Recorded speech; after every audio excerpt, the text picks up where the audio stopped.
So, welcome to this week's episode of Crap No One Tells You. With me today is Jason Oss, who's a funeral director and owns a funeral home, Varcoe-Thomas in Doylestown.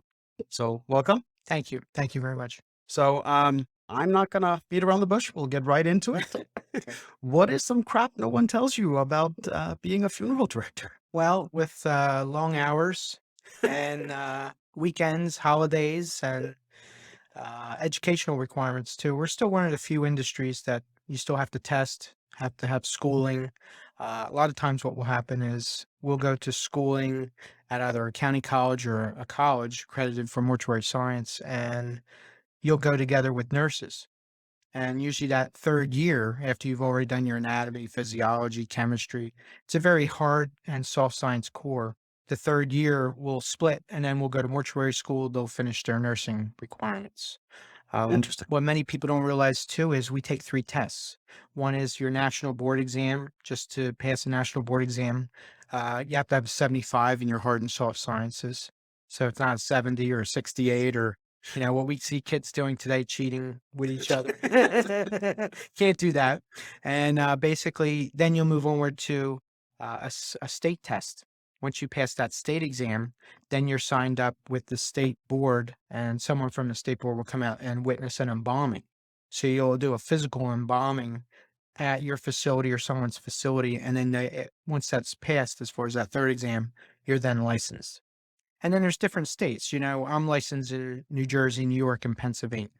So growing up in New Jersey, they have a requirement where you can go to school and work full time.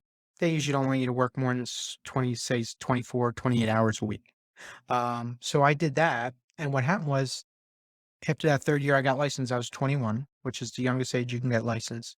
And then I waited a year and I can then sit for the Pennsylvania state board. So it was funny with the kids from Philadelphia or the surrounding areas here in Pennsylvania. I was getting 2 licenses to their one, because PA makes you take all your exams.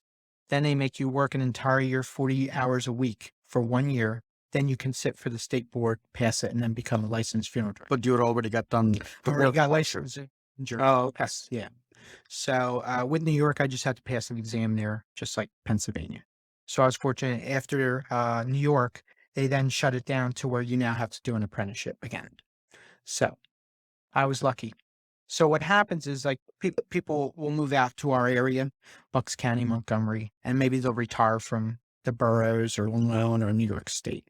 And it's so expensive to retire there, they'll come out to our area where it is less expensive, but they'll be buried back in one of the boroughs, Bronx, Queens. So I can then take that funeral in procession to that state and then witness the transfer and the burial. Where if not, a funeral director from our state would then have to go to that same cemetery and pay a funeral director to meet you at the gate. So it saves the family money. So let me see if I understood this correctly. If someone passes away in a different state, right? Most people just assume that they get put in a vehicle or some kind of transportation and then just transported back to their home state, and that's where everything is taken care of. It depends. So it depends. Okay. So you could. So I did understand you could be on that. It's not as straightforward as it sounds. You could be on vacation in California and pass away. I had a friend, the mother passed away in some motel or hotel out in California on vacation. So then you have to contact a firm in that state to then file your death certificate, and then you'll get a transit burial permit. Once they get that transit burial permit issued, they can either place you on an airline or drive you out of that state or as a common carrier. Okay. So it's up to where the death occurs, is that state is where that death certificate's filed. And But then you can go and transfer someone to New Jersey or New York and have that burial. after the certificate, everything Correct. is complete. Correct. Okay. And So all the states are paperwork different. first, then transport. Correct. And Correct. I'm guessing the paperwork isn't as simple as like, No. hey, I'm gonna transfer them tomorrow. No. So you talk about COVID, right? So with COVID, New Jersey and New York, we were electronic, doing death certificates electronically, where the doctor would just sign it online. We would physically enter the information online. This was 2004. And we were then never electronic here in Pennsylvania till, I'm going to say, I think it was about 2015, 2016. So when I bought the funeral home, I had to go back to using a word processor and physically type my death certificates. So I had my brother processor that I whipped out from my 90s, Right. put a new ribbon in it and a correction ribbon, and I got back to work. And I said, thank goodness, I could still type, but it was a little Huh? different. So Pennsylvania didn't go to digital No. till what, And 2014, 2015? yeah, and what happens is that's only for the funeral homes. So they never train the nurses, the doctors, or the hospitals of how to input that information until unfortunately COVID hits. Now nobody's trained. Nobody knows how to input the information. And the coroner's offices usually wanted that doctor, whoever cared for the patient who died of COVID, to enter that information. So most of them weren't even registered or trained on how to do it. Wow. So can you imagine what that's like? So now, they're going to test that patient Right. and even see if they physically have COVID. And if they do have COVID, then that doctor has to sign that death certificate electronically, where they would normally handwrite it and we would scan it and take care of it for them. But it was a mess. And, as you try to tell a physician what to do, they don't like that. So we're not even to the actual funeral. We're Nope. still at We're still at the you just we're passed still away. well in the death Right. I haven't even arrived at your facility yet, Yep. right? Okay, so all that's done. They now come to you. Yep. What happens next? So what happens is people have a choice. They can contact us prior to a death. We would call that prearrangement. Or they can contact us and get some information. But the majority of people, once the death occurs, they'll call a local funeral home. Now, it depends how the death occurred as to how you move forward. So did that person pass in a facility, like a nursing home? You'd have to go immediately because most do not have refrigeration. If you pass in a hospital, usually all hospitals have refrigeration, so they'll transfer that patient who passed away down to their morgue area. So now it's up to your hospital how they're going to release the remains or the body to the funeral home. Doylestown's an excellent hospital where they will get the death certificate signed. They'll make sure it's signed correctly, and then we'll call or they'll call us back and say, Jason, the person is released. You can come to the facility now. And then I'll have to physically have a signed release from that family for a scan form and take it to them physically to have that person come into our care. So now you can pick them up. Correct. A lot of times what will happen is we'll invite the family in, we'll have an arrangement conference. Basically that could be about 2 hours, hour and a half, because we have to cover a couple of items. One is vital statistical information.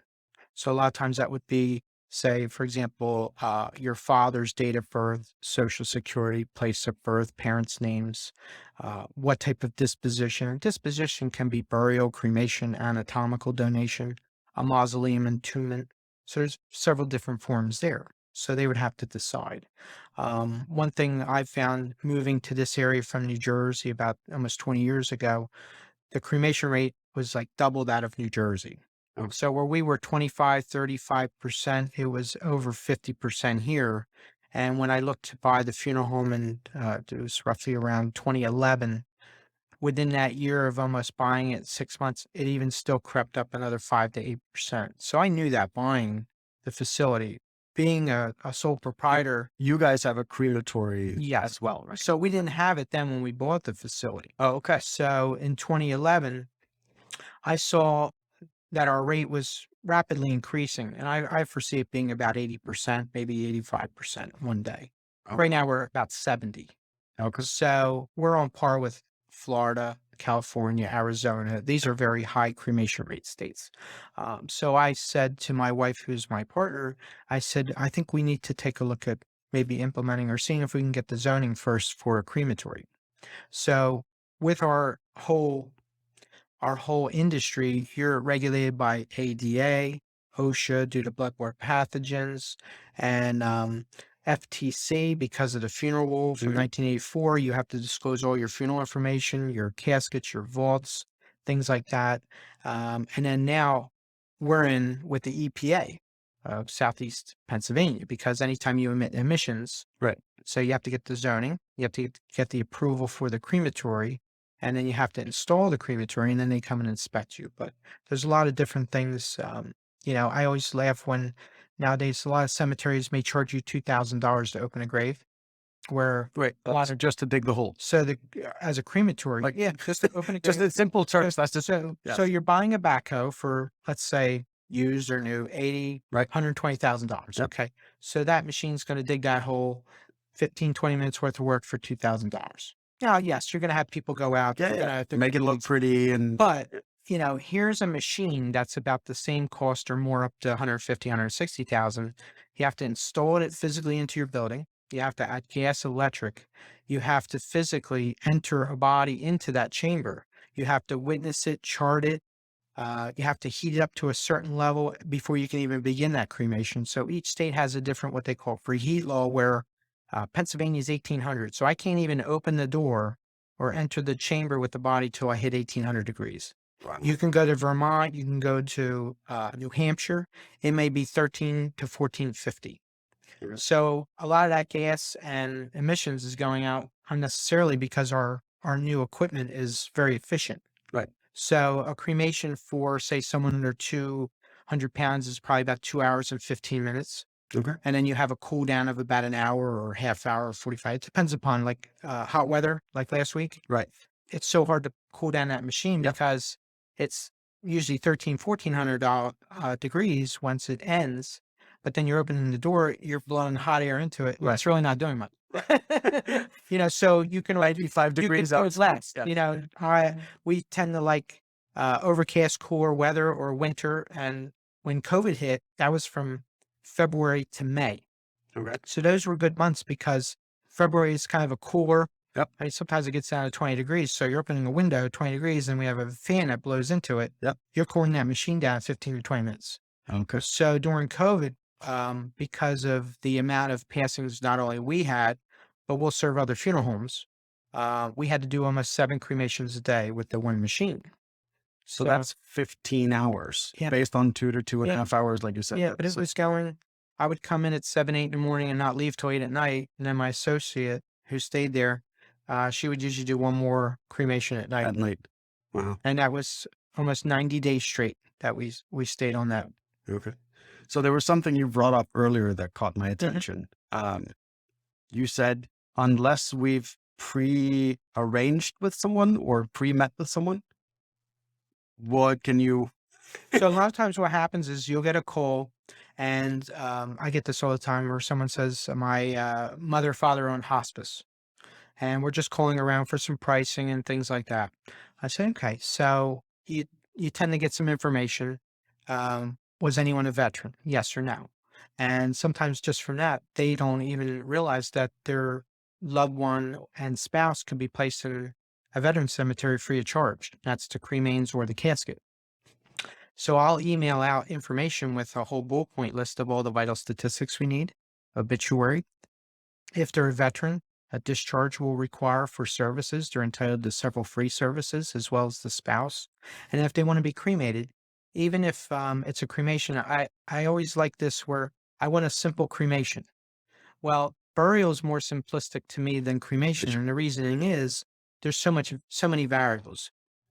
Do you not want to be embalmed? Do you want to be embalmed, dressed, and casketed much like a traditional viewing? Have a viewing, then cremate the body, then get together on another day out at the cemetery or have a memorial or life celebration elsewhere. So you may have 2 to 3 to 4 different services with cremation as opposed to like a viewing, a gathering, and a service, and then a burial. Okay.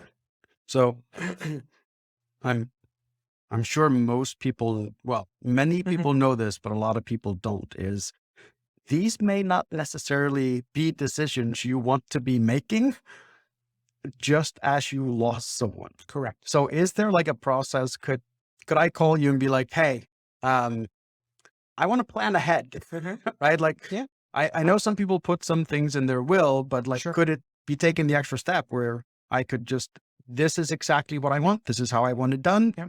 So my loved ones at the time don't have to worry about.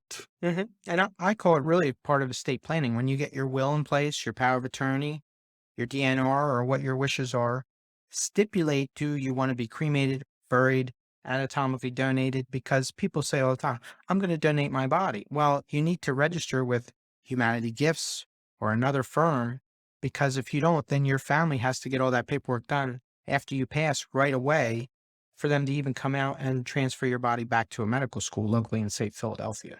And they could deny someone based upon how they died or their weight. So you need like a plan B if Yeah, that's a plan B. I've had people call me, I never forget, it was Thanksgiving Eve.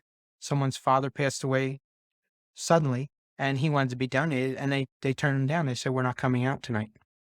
So then we had to get involved, bring him into our care, and then they did an immediate cremation. Wow.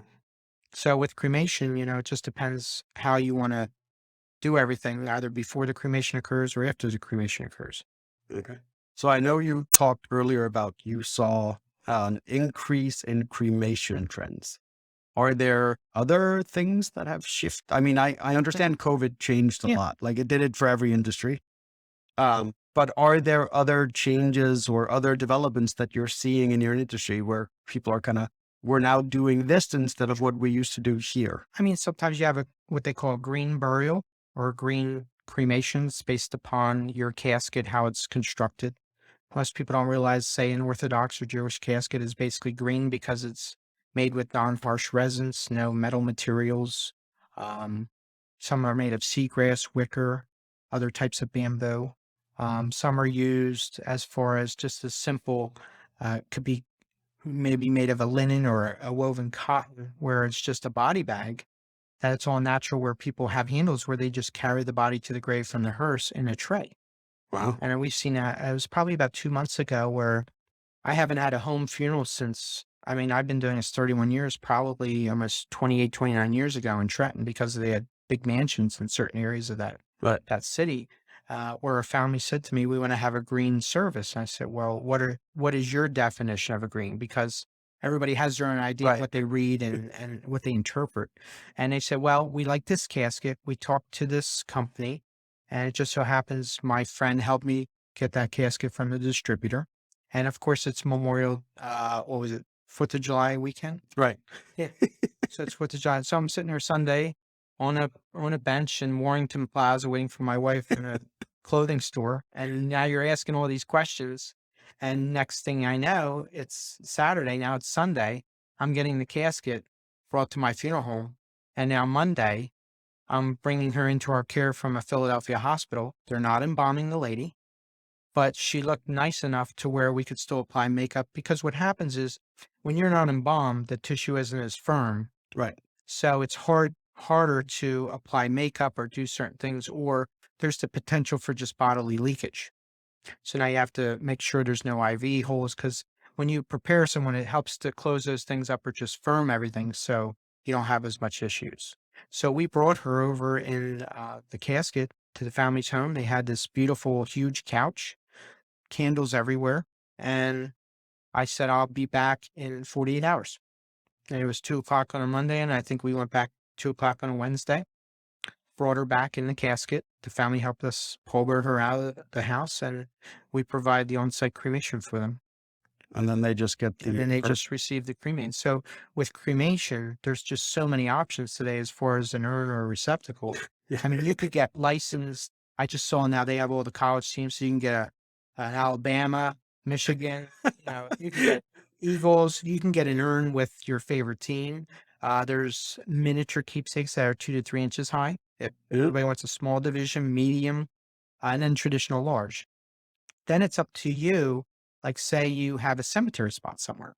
So, for example, the Archdiocese of Philadelphia may want an urn vault. So sometimes, like a casket that's placed in a concrete vault, Right. you have to place an urn in a vault as well, which is a smaller cubicle style. But you can sometimes move around those requirements with certain styles of urns, or cultured marble, which is a man-made plastic. It acts as your urn and your vault together. So you could save $300 or $400 by doing that. So we kind of guide people when they come in as to helping them decide those issues. Do they want to scatter the cremains? Do they want to place them in the home? There's porcelain, glass, just so many options today. There's jewelry. We could take a thumb impression of a loved one, and then you can have a money clip, a jewelry item, earrings, rings with their thumbprint. Because that way, a lot of cremation jewelry, you may have to put a very minute portion of cremains in there. Nowadays, we use Allen wrenches, but before you would glue and then turn the top portion with the, say, the ballast or something like that, so that the the rope chain to go through. Right. But then there's the potential for losing that or breaking, and then now you lost that loved one's cremating. So the thumb is a great impression because you can keep it. Mhm. If you lose it, you just get another reorder. Right. You're not losing an actual loved one's cremator. That's actually pretty. Well, yeah, it's I'm not And sure I would how say it feels, different but for different folks. Right. yeah, And everybody's different, it depends what they yeah. I mean, I've had people close to me pass away, and it was kind of one of those. I remember the very first time it happened, and we had to go through this process the first time. Like, so I was there with someone that I cared about, and it was her husband that had passed away. And I remember sitting there. We walk into this funeral home, and when I walked out, I was like, this felt like it was 1,000 questions. And as we walked out, I think she was as confused as when, she was more confused walking out than walking in, because we thought it was going to be a relatively simple process. Like, pick this, pick that, here you go. And they already had a spot to where he was going to be buried and all that. So some of the things were already laid out. Yeah. But I remember we got back to the house, and she looks at me and goes, I can't believe the guy offered me to put my husband in a plastic box. And I was like, well, that's probably what comes with it. Yeah, most immediate cremations, if they're undecided about an urn, you'll have a vinyl case. Yes. And this way it's a hard, sturdy case. The cremains are usually in a heavy plastic bag inside. So God forbid somebody drops them. Right. Or they fall or something occurs, you're okay. Some families are undecided, so they'll take that home, or I'll hold it. And in a week or two, they'll decide if they want an urn. Some people will do a memorial service, and I'll have a chest urn that temporary urn goes into. It fits perfectly. Okay. So they can have an urn for their service or celebration of life, and it still looks nice. Right. But there's so many options. I mean, you have urns, flowers, miniature urns, jewelry. Where's their cremains going to be placed? And we're still only talking about cremation. We haven't talked about the other part. Yeah. So if you don't want the cremation, Correct.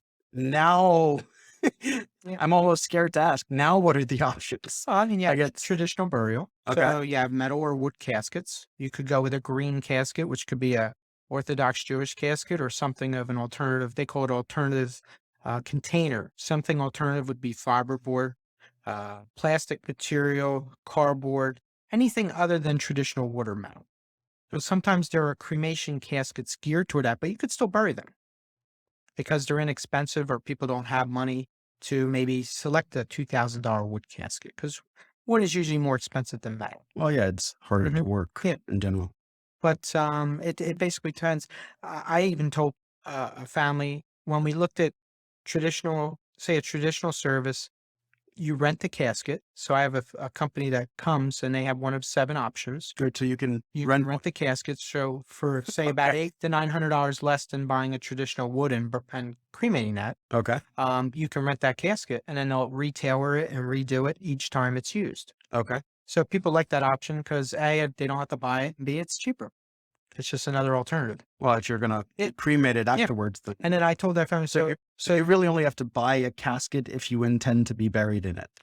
Yes, technically. It depends. Some funeral homes could you rent the expensive, nice looking casket and then be like, hey, I want to bury them in this cardboard box. And listen, it's really the policy of that funeral home too, because there are some funeral homes that will not rent a casket because they say, we prefer your loved one go into this permanent casket, and they're not moved, and the body is cremated in that casket. Okay.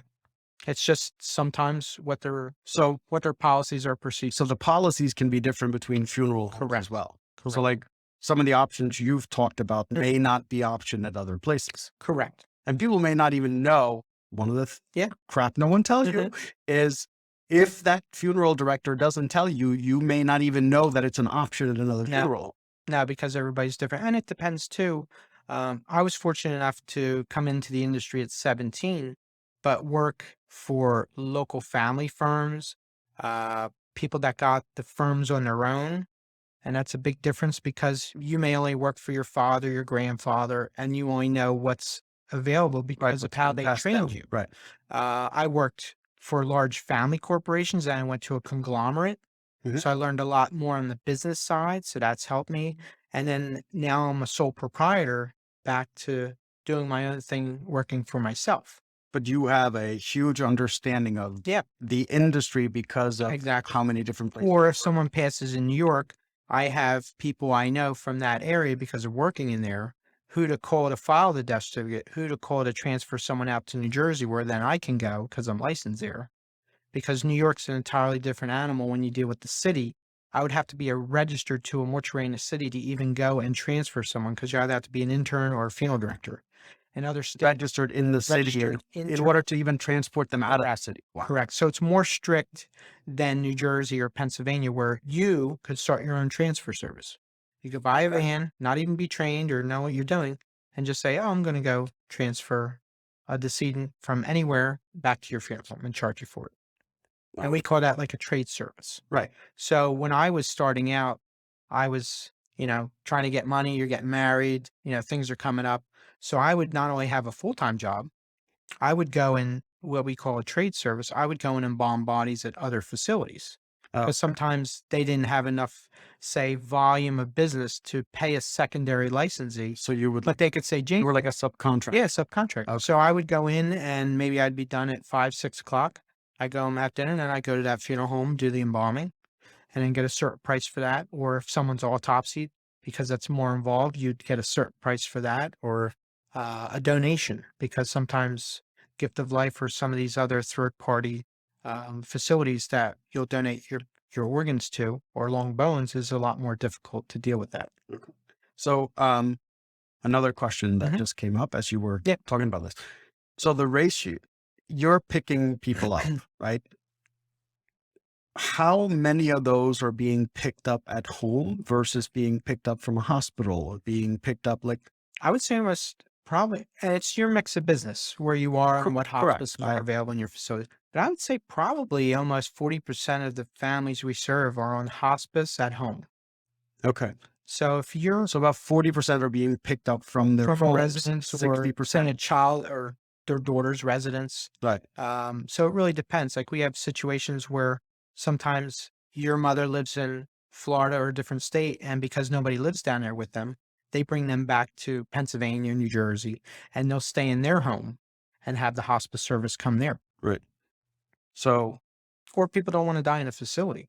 They'll do whatever they can to stay at home. I don't blame them. I've seen some of these facilities, and yes, I would rather, personal preference, I would rather have someone stay in my house. And when they're charging you $10,000 to $14,000 a month for just for care in a hospice facility, no, just in a nursing home, just the nursing home. Wow. I always say, people don't realize, if you don't plan accordingly with your assets, you'll give up all those assets to go into a nursing home, and then your family will not receive any inheritance. Right. So we call it a Medicaid spend down.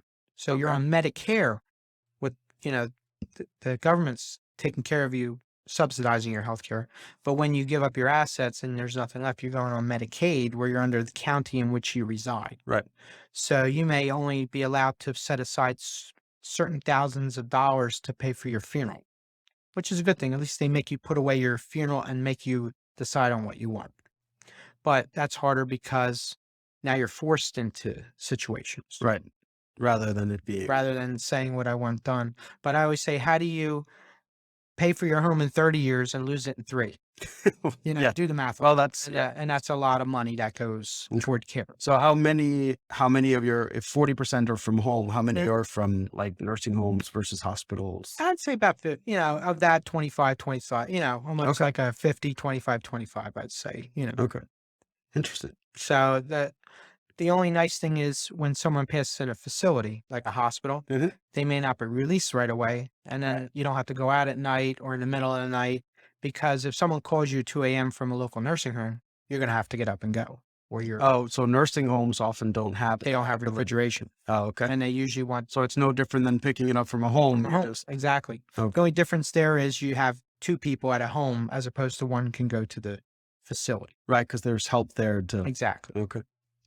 Then you have the situation of, unfortunately, anymore we have to ask people, what location in your home is someone, where are they located? Are they on the main level of the home? Are they in a bedroom upstairs?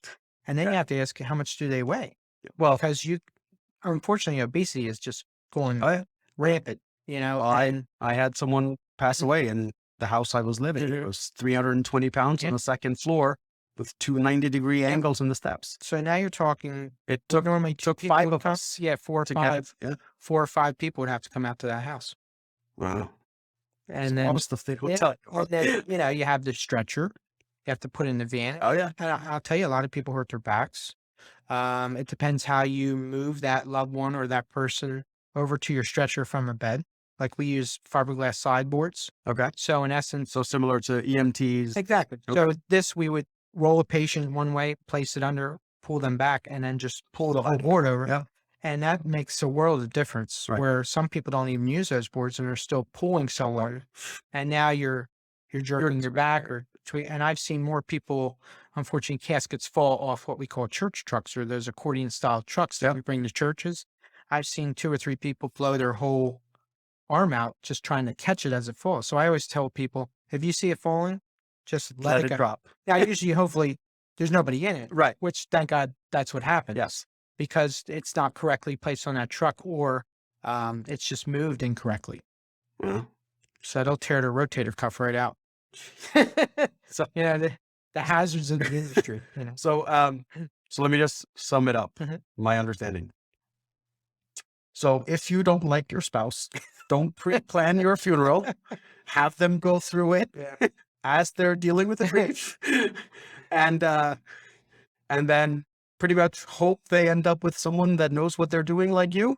I hope so. And then from there, it's a million questions to try to figure out what my loved one may or may not have wanted.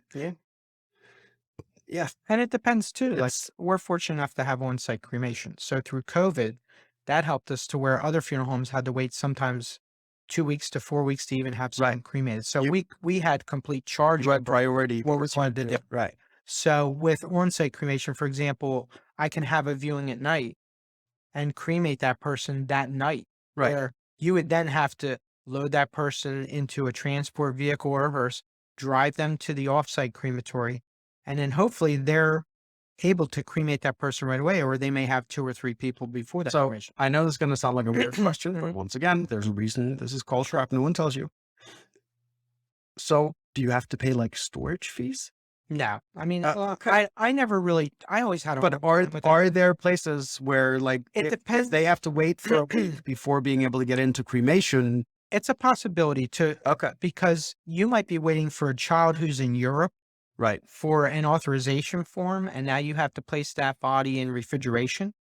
So you might have to pay for the refrigeration. So they may charge $40, $75 per day to hold the body in refrigeration, because keep in mind, you have that cooler going all day long. And once you remove the body from the cooler, you have 48 hours for the cremation to occur, or the burial. Okay. So that's how it works. Unless they're embalmed. Decomposing? Not really, but it's just the clock starts ticking. That's a state law usually. I also have a 24 to 48 hour state law. From Date of passing or being held in refrigeration. Okay. And that's different, I'm assuming, from state to state. Yeah, but most, like New York, New Jersey here, 24 hours, and they would like that burial or cremation to occur by 48 hours. Okay. So sometimes you could do certain things to offset that with a chemical. So to wrap this up, if there was one piece of advice you could give someone right now, what would it be? Whether it's getting into the industry or whether it's someone that wants to play, like, what's the one piece of advice I mean, even when we were young and married, we both wrote in our books what we wanted. And it was burial or vital statistics or obituary information. So if anything happened in my life, even back then, 25 years ago, I could pull out that book and say, here's the information. But what I would say is, if you can get the vital statistical information done and have that conversation as to what do you want? Do you want burial, cremation, anatomical donation? In a mausoleum, you could do entombment, or in a niche wall, in a columbarium, you could place your urn. I really wish there was a legislation, federal, or even by state, that just said, do you even want to be buried or cremated? Because that's half the battle. Because unless there's a spouse you only have to deal with that spouse. But now you might deal with 5 to 6 to 7 kids. Maybe that gentleman had all his kids and you're dealing with a stepmother. So she, so she's out of it. Right. But with the kids, I had 10 kids once. The first time around, it was okay. The second time around, they came out with a statute to where you could appoint one of your children's friend or another family member to be in charge of your funeral. So that was the decision. And that's what we did, because that way the one son made all the decisions. Basically, we knew what the father wanted. Right. But it alleviated me from getting 9 signatures or having a fight with other family members. 10 people. And listen, when I work for a corporation, even though in New Jersey, majority rules say 3 out of 5 kids want cremation, 2 don't. Our corporation said, unless all 5 sign off, we're not doing the funeral. Jesus. But another funeral home will say, okay, I'll deal with the majority rule. Right. They came and transferred that person back to their facility and they did the cremation for that family. So I always tell people when you're on the phone with them, do you have other siblings? And then you hear a pause, and then you're like, I'll say, do you have a brother or sister? And I say, well, yeah, me and my sister are in charge. We're power of attorney. I'm like, power of attorney is only good when you're living. Right. When they die, then it goes into the executor, executrix, or your estate management. And I said, well, where's this other brother? Oh, we don't really talk to him. I'll say, do you know where he is? Well, yeah. Well, I said, you need to have a conversation with him, or I do, because he has to sign off. Even though you may not want to deal with him, he still has equal rights like you do. Even if you're the executor, you're going to handle the estate and the matters for that and pay for things to handle the affairs for your father, what his wishes were. But the funeral, if you don't want to see your dad, maybe your brother does. Right. Maybe he wants him to be buried instead of cremated. Now that's a whole nother issue. I've had court orders to where you had injunctions to stop the funeral to then figure this out for a day or two. People don't realize, not to end this on a bad note, but a lot of people don't realize how ugly some of this stuff can get. Especially when it comes to money. Yeah, when someone passes. Yep, when it comes to money. So yeah, I can echo your is the more you have written down, the more you have planned, have your will in place, have all the paperwork in place, it's going to make life on everybody you leave behind. And you can even prepay and guarantee it. Yeah, that's so if your funeral's $2,000 for an immediate cremation, you pay $2,000, and the interest is in there accruing until the date of passing to offset our fees with the cost of living. So that's another great benefit for people. That is awesome. Well, thank you so much for coming in, Gummy. I actually enjoyed this episode quite a bit because there's a lot of stuff I didn't know about your industry. Too much. So thank you, everyone, and we will be back next week.